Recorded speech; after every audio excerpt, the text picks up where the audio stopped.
Good morning. Breakfast with Sandy, Wednesday, April 9th. Hope everybody's doing amazing out there. I'd like to shout out to Kevin and Jason for handling leadership and operations today, tomorrow, and Friday. And Kevin has put together a new and exciting leadership operations class. So love that. Always innovative over here at Warrior. Last week on Friday, we had the pleasure of hosting membership boot camp and another incredible training that was done by ours truly, Kevin. So I'm looking at, as we are entering into the second quarter of the year, coming to you always with some kind of insight tips based on past experience, what I'm hearing, what's going on in the market, always some volatility or negative press, whatever it is. How do we create this company that we so want in our life, right? Life is extremely short. We know that. We want to have a sustainable business with the least amount of resistance. And why is that stopping us? Like, what are the reasons that, and this can be like from a psychological perspective. Obviously, I'm always looking at personal and business when I talk about psychology, thinking about the factors that stop our business owners from achieving the success that they desire, right? A lot of them resist the change or they fail to become adaptable to their business. And why is that? Like, what are those things that are running through their mind? So I always take copious notes when I'm having conversations so that I can bring to you guys some 20 minutes of insight every Wednesday that's going to help you grow and scale, do things that others are not doing, obliterate the competition, think about your business differently, think about you differently, most importantly, because this really all comes down to how you think, what you think, and we are a product of our own thoughts, right? Our thoughts become beliefs, beliefs become our truths.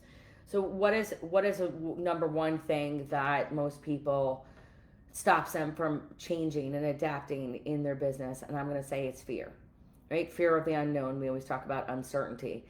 And change brings uncertainty. Many business owners may fear the potential risks coming with it, such as a possibility of failure or the loss of control. It's all about control. And why must we have that control? And without going too deep into a rabbit hole, the control comes from something within, and our need to control is a traumatic response. So why can't we let go of that control? Like, we were the one truck guy who went out and started a business, and with us keeping control, we do not enable others to help and achieve the results with us. So that need for control, that's something that we need to figure out, understand where that comes from, and get rid of it, right? Let it go. They're comfortable with status quo. We hear that a lot. You know, I'm doing fine. I'm exactly where I want to be. I'm not interested in growing. Bigger company, bigger problems.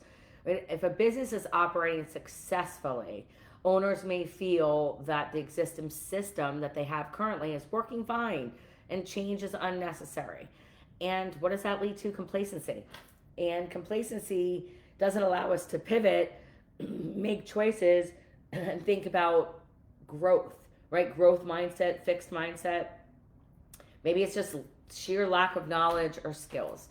So business owners may not have the required knowledge or skill sets to implement new strategies or adapt to emerging trends.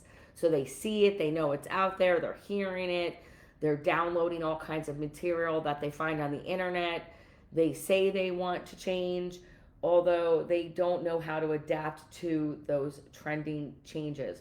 Sometimes we're adapting to too many changes, which leads to inconsistency, and that inconsistency we don't give time for it to bear its fruits, right? So we become overwhelmed, or maybe we're incapable of navigating the complexities of the change that we say we want.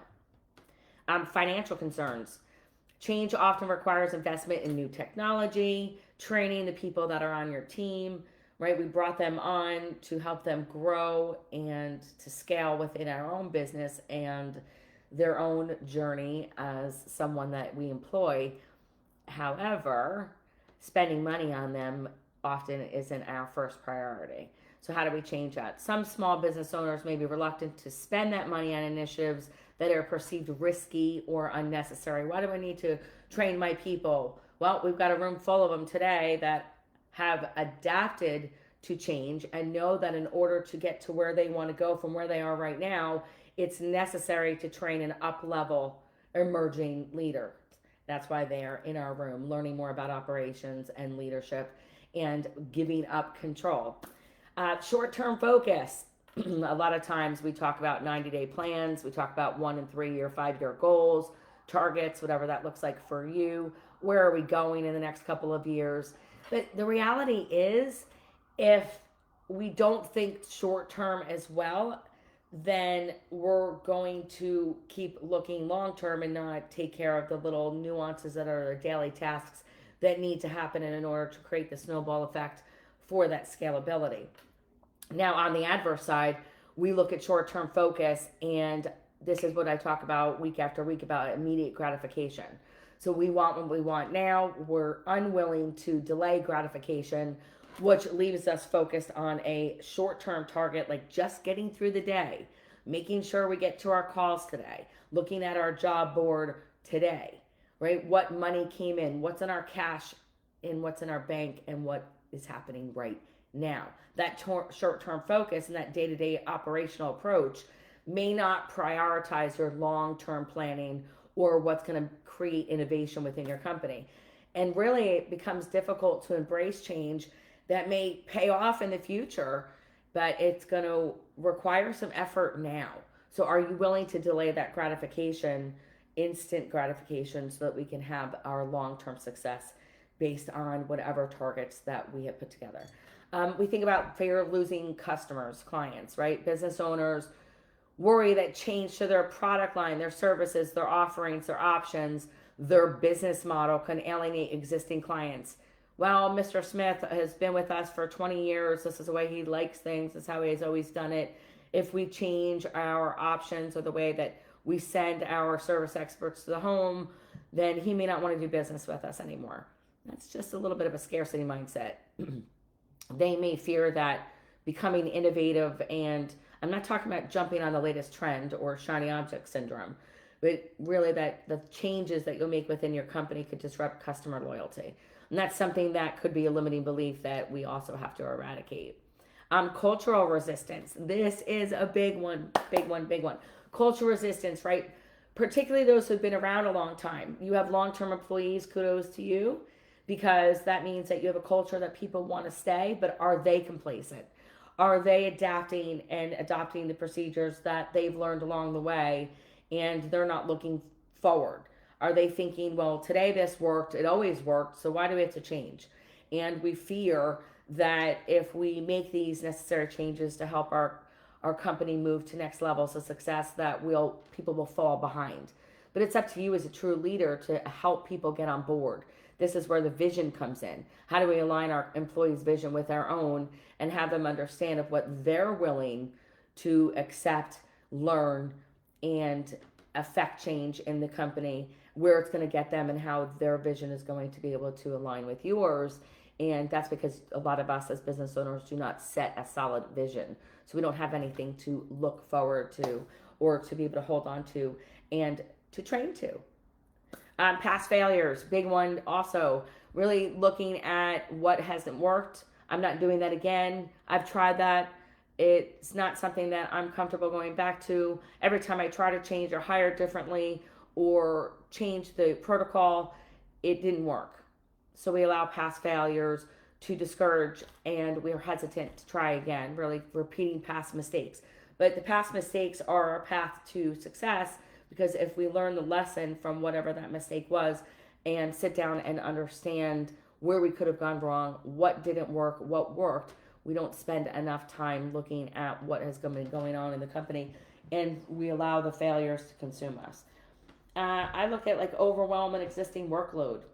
I don't have time. Man, we don't hear that enough. I don't have time to do what it takes to grow my business, to be where I want to be. Right? We're juggling multiple responsibilities. We don't delegate anything off our plate, going back to control. So how are we looking at adding new initiatives and trying again, and it just feels like too much. It leads to complete resistance and shutdown. And depending on where you are on the spectrum of your personal development and personal growth and self-improvement, then we may not handle stress well. We may get overwhelmed very easily. We're still holding on to the tasks that we have to handle in our business, and we don't think that anyone is capable of carrying out little tasks that move us through the day. We have to have our hand on it. So now we're overwhelmed and we don't take on new initiatives. Complexity. I don't know how to do that. Never did that. Don't want to learn it. Change but seems complicated. It's completely overwhelming to me. It involves too many different aspects of my business. Again, leading back to complacency, limited thought process, and keeping you in your exactly where you are today. I don't understand why I'm not growing. These are all the reasons why. Right? We may avoid change if we believe that it requires too much time, how much effort is it going to be, and what kind of coordination is it going to take in order to make those changes possible. And I hear all the time, I don't have time to do it. How much time is this program going to take? How much time is coaching going to take? What time do I have to allocate to homework outside of the coaching or the training? But how are we going to do something different if we keep staying the same? Lack of leadership, lack of support, right? Without buy-in from key leadership or stakeholders, it can result in resistance or pushback when trying to drive these transformations that we want in our companies. And honestly, buy-in takes a solid plan. So if we have a solid plan, whether it's in marketing, operations, looking at how we're going to hire, how we're creating new leadership opportunities within the company, creating new options, what are we doing as far as understanding from the segue of making decisions based on the criteria that presents itself in our financials, then true leadership doesn't emerge. We have to build people up with us. Stop running to different practices. Stop going to different coaching organizations. Pick something, stick with it, run the course. Your lack of follow through shows your lack of initiative to want to create the change that you say in your business and become adaptable to all economic uncertainty. We've got to be able to survive no matter what crises are happening. We have to build a solid company around the things that we aren't in control of. And in order to do that, we have to spend the time on understanding what those psychological drivers are. Why are we allowing them to hinder our success? Or where are we looking at, I'd say, stalling our growth? Skepticism of new trends. I mean, everything's out there now. I have clients that don't even want to embrace new technology. And I'm not even talking about AI and beyond. I'm talking about simple things as what they're putting into CRM, not adapting to the CRM or using it to fullest capacity, garbage in, garbage out. How are we going to be able to manage the measurement if we don't know what to manage? That lack of understanding marketing trends and where is your industry moving towards. And I say that with both sides of my mouth, because in one sense, there's not any new ways to become successful when it comes to business, right? It was built a certain way. We follow procedures, and that path has led many, many people to success. So on one hand, that is something that will forever be the constant. But when you look at the second side, we need to become innovative, and we need to take what's already been built foundationally, and then how do we pivot from that? Again, this is emotional control. These are things that we are not allowing ourselves to grasp. We don't allow ourselves to create the structure that's going to be what pushes us in the correct direction. We become very day-to-day. We become very myopic on one certain task, and we don't look at the overall picture. Sometimes it's burying our heads in the sand. But trending technology is everywhere, and understanding how to implement into your business is strategic. So we don't want to just say, oh, well, there's all these great new companies out there and vendors, and let's implement that because that's going to be the difference that makes a difference. Understand what is going to help you. And that's why working with a coach is so important, because we help you make those decisions. We help you align the course of action to take in order to hit your targets. Every company is on a different level. You're not the same. You're not alone, because we have rubbing shoulders and community that are guiding and supporting you. However, everyone is in a different stage of their business, and we all have different complexities that we're working on day to day. So we have to have the ability to see the benefits of our work, fruits of our labor, long-term benefits of change are not immediately obvious, and we have to be willing to stick with it and be able to put the work in. And I know we all work hard, and there's a lot of you guys out there like, Sandy, I can't possibly work any harder. But are we working on the right things that are going to move the needle? Or are we just controlling the outcome of our day? So we have to see what changes could be improving your business and what we are resisting. I think it's super important, and that's why people jump on the phone with me, because the resistance sometimes is on a subconscious level, and we've got to get in there and understand where your thinking patterns are coming from in order to be able to grow. Simple as that, right? Or we have something that we say every week is lack of clear vision and strategy. Many of you aren't strategic, and you know it. We just, again, run by the seat of our pants, right? Take the jobs that are coming in, look at our calls from day to day, and there's no strategy. We don't have the vision for what we see. When you have that lack of clarity, then it's going to hold you back, because you're not being driven by your subconscious, you're being driven by your conscious mind, and you're allowing the day-to-day hiccups to take over. And we spend so much time fixing the same things over and over, day in and day out, that our long-term strategy really is non-existent. One that I like to say is a little bit too much ego drive, the overconfidence. And some owners feel that, their current methods are superior. We got this way through my hard work and my long days, and I'm not looking to external experts to help me get to where I want to go. I can do it all on my own. This leads to a lot of reluctance and an inability to get to the next level, because you guys know everything, right? So we don't consider new ideas. We don't adapt to new concepts. And that fear of resistance, is it holding you back?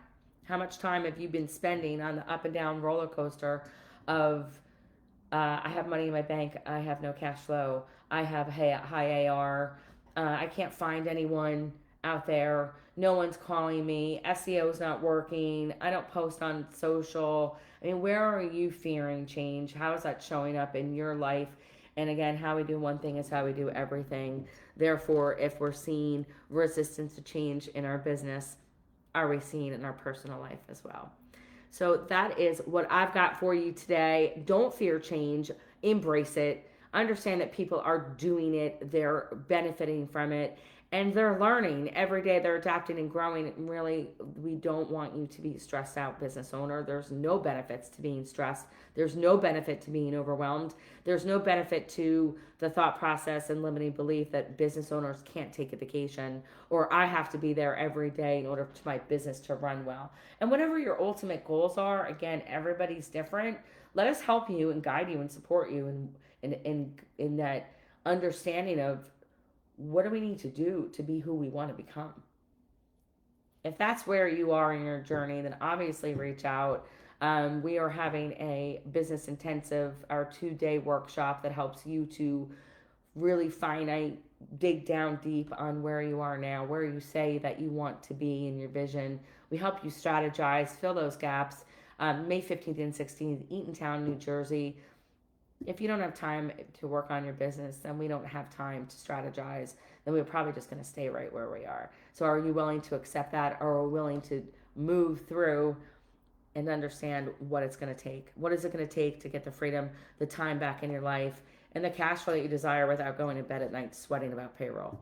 So I hope everybody has an amazing Wednesday. Again, you guys kill it with leadership this week. And I look forward to seeing everyone next week, same time, same bat channel. Talk to you soon.